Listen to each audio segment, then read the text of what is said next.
Okay, so today I'm going to talk to you about a portable lock system. These are great for extra security and precaution at hotels, Airbnbs, dormitories, apartments, just anywhere where you are wanting a little extra safety.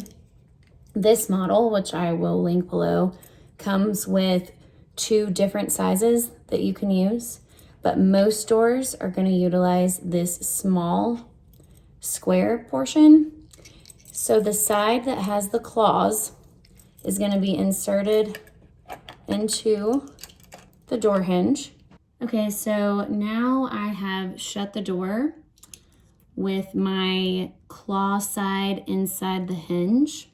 So from the inside, I'm going to take the smaller portion with the rod on the bottom and put it into the closest hole or insert that you have to the door. Slide it all the way down to lock it in. It should look like this when you're finished. And now you have extra safety for your lock.